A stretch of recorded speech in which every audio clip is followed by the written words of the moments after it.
I've been living with Kat and our 2 children in Hawaii on the Big Island for the past year, and not really doing any public speaking because there was none to be done there.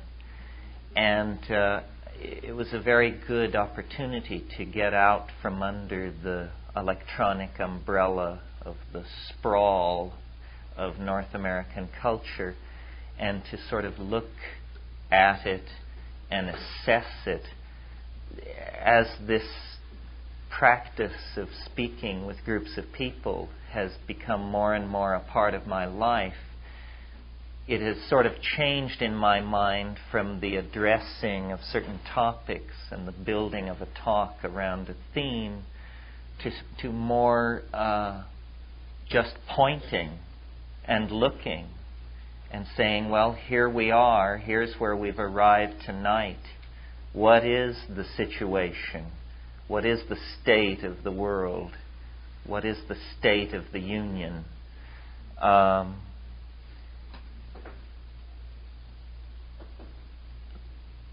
think psychedelics had a very large impact, I'm sure there's no argument on this, in the 1960s.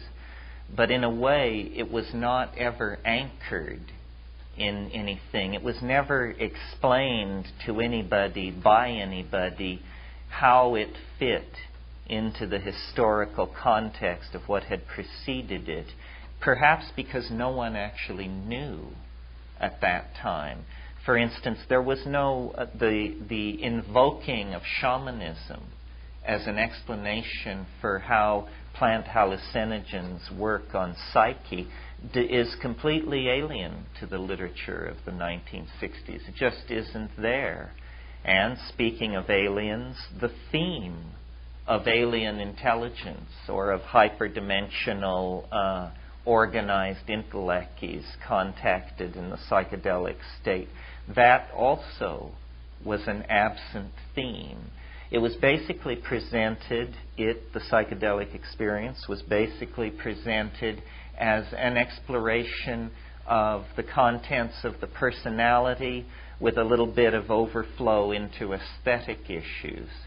So I remember in the early days we would stack our Abrams books on Hieronymus Bosch and Piero della De Francesca and Giotto, and then the idea following Aldous Huxley was that you would imbibe the meaning of these great works of art behind the kind of psychic freedom that the psychedelic substance was going to graft on to your ordinary consciousness.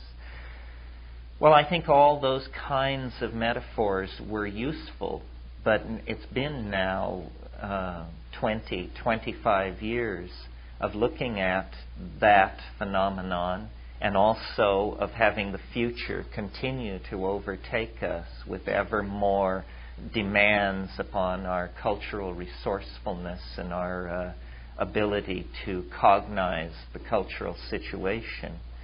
And I think now it can be seen somewhat differently. And so these 2 nights in Los Angeles, which are called Understanding and Imagination in the Light of Nature, are a kind of effort to take several telescoping steps backward and place the adventure of psychedelic self-exploration in context, to frame it in a number of different ways. Because I think it's very important for us to know, as the Hermetic mysteries urge us to know, whither we have come, where we are, who we are, and whence we are going. All issues that the psychedelic experience, especially to my mind the plant hallucinogens, bring into close focus. Here is an opportunity for a theater of cultural growth that is unparalleled. How did we find ourselves in this situation? What is exactly the nature of the cultural situation in which then the psychedelic response is called forth as part of a spectrum of cultural responses. Basically, what's been going on in Western civilization for about 500 years is the exploration of the metaphor of materialism, which began as a simple limiting case. Since we're at the Philosophical Research Society, it behooves us to talk philosophy for a moment and remind you that there is what's called Occam's razor. William of Ockham was a late medieval philosopher, and his razor was that hypotheses should not be multiplied without necessity. Without necessity.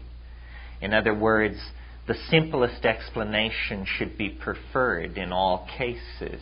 The fewest number of elements should be put forward as necessary for an explanation. And following William of Occam's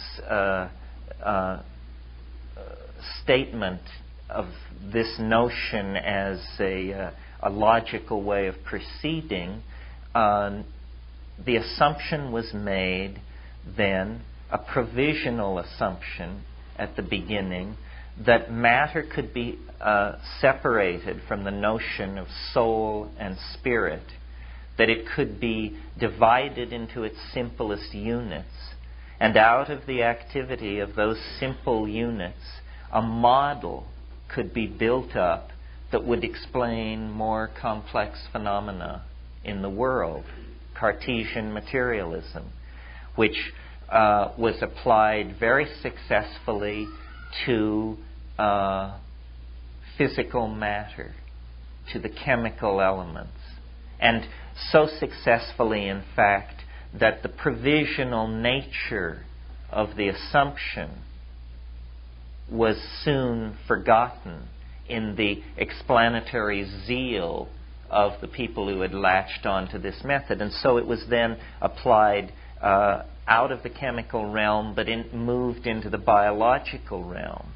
And the search was on for the biologically irreducible units, which in the 17th century was the cell, and great excitement about the cell. And then in the 20th century, of course, first the nucleus of the cell, then ultimately DNA as the constituent of the nucleus, which was controlling protein synthesis. But strangely enough, the elucidation of the mechanics of the gene through this program of reductionism did not issue into the same kind of control over the products of the gene that the same program had, the same kind of fruit that had been born in the analysis of physical matter. And in the early years of this century, when the effort was made to extend the metaphor into psychology, the true inadequacy of it became clearly seen, so that the effort to break the personality down into types or complexes or archetypes or behavioral strategies all failed. And at the same time that this process of disconfirmation was happening in the social sciences, physics, which had been old reliable in the matter of supporting this particulate, pointillistic, materialistic school of explanation, began in fact to betray it, because the analysis of matter was pushed to deeper and deeper levels until finally phenomena began to be elucidated which seemed incomprehensible in the mechanical model. It seemed as though what had been thought of as points of matter were in fact spread through time, and the notion of simple location began to give way to talk of clouds of probability and this sort of thing. All of this reaching a culmination in 1923 with the Copenhagen Conference on Quantum Physics, where basically a new vision of matter was elucidated.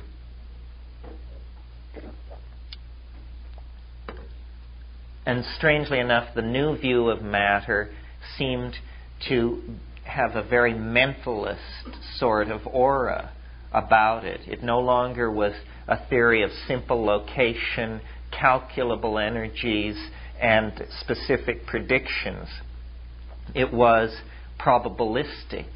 Now, this re-emergence of the need for a wave mechanical description of matter can, I think, now be seen from the vantage point of 55 years as the first stirrings, or among the first stirrings, of the re-emergence of the spirit. And I think that what understanding and imagination in the light of nature argues for is the presence and re-emergence of the awareness of spirit in the world.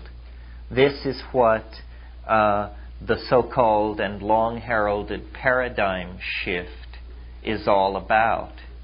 It is a vast turning over of the intellectual universe, which will eclipse many idea systems and support many more.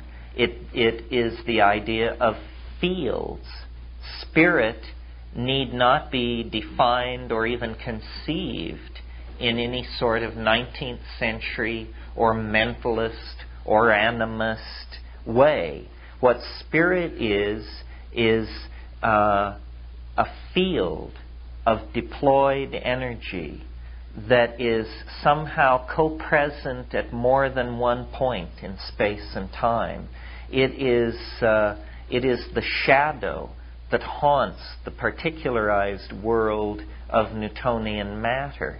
And it is, strangely enough, the commonest object of experience. In other words, as we move through our lives, as we project our hopes, as we plan our days, as we execute our jobs, we move in this realm of spirit. The problem is that we have been very slowly but very efficiently corralled inside an intellectual system which gives no credence to spirit, and therefore has had a curious effect on the validation that we give our own lives. For instance, if you look at positivist philosophy, which is the dominant philosophical paradigm in academic philosophy, there you learn that there are primary and secondary qualities to the world. And the primary qualities are charge, spin, angular momentum, velocity, this sort of thing. Things which nowhere come tangential to the felt world of the individual. Well, then there are also so-called secondary qualities: color, taste, tone, feeling, all the things that make up the world that you and I experience. So somehow we are not traveling in first class on this metaphysical airliner. You know, we're back there with the secondary qualities. And the good stuff is all up front, and it is described and manipulated by incomprehensible equations, and you have to enter into a priesthood to become part of it. Well, it's to our credit, I think, that we are waking up. And one of the reasons that we are waking up is because into the objects of common experience, by an exhaustive search of the objects of common experience, diligent, clear-thinking seekers after understanding, people who are practicing, who took seriously the Constitution's assurance of the pursuit of happiness, have, Robert Bork notwithstanding, have found more than the right of privacy in the Constitution, but have actually found the right to alter your own consciousness for purposes of personal growth. Well, consciousness is like a still pool. if it is unperturbed, it returns a clear image of the world, in the same way that the unperturbed surface of a pond will become a mirror to the environment around it. But if consciousness is perturbed by being shifted from its ordinary modalities, then the extraordinarily tenuous and provisional nature of what we call reality swims into our ken. And we see, that what we take to be solid objects, what we take to be here and now, what we take to be personal identity versus other, in the form of other personalities, that all of these things hang by the most tenuous of linguistic threads and cultural conventions. And that beneath the surface of those conventions is utter terra incognito, a no man's land, the unexplored territory behind cultural assumptions, suddenly, starkly, totally, incontrovertibly illuminated to the inspection of the individual. Well, this is feeding. Indeed, to my mind, it is the major factor responsible for the re-emergence of the awareness of the spirit. It holds out the possibility that we can create a new definition of our own humanness, that it was fine for purposes of disentangling from the medieval church to take the materialist route and to follow it into Darwinian evolution, to recognize our ascent from previous primate forms, and to sort of claim a dimension of existential freedom. But that is not the whole story. That essentially is the legacy or the achievement of modernism, which was fully worked out by 1927 or 8, I would say. I mean, those people, the pataphysicians, the quantum physicists, the Dadaists, the Surrealists, Alfred Jarry, André Breton, it was all worked out. And those of us who were born after that time and have come into this sort of pseudo-eschaton of regurgitation of modern values in art, fashion, and literature have been living in this kind of a goldfish bowl ever since. I mean, really, it's astonishing the degree to which, in the most progressive and fast-moving century in the last 10 or 20, for that matter, there has also been an extraordinary backward current, a very strong recidivism that has held at bay the true exfoliation of what modernity was supposed to mean. That's why within the 20th century, the further back you go, the more utopian the projection of the future becomes, and the further into the 20th century you go, the more like a dystopia it becomes, as we get not elevated railways, immortality, and hot pants, but bread lines and germ warfare and doublespeak and all of these things. So into this situation of retrenchment and cultural recidivism and the working out of modern values, which are materialist values, comes then the beginning of the postmodern era. I prefer a different term, which I call compressionism.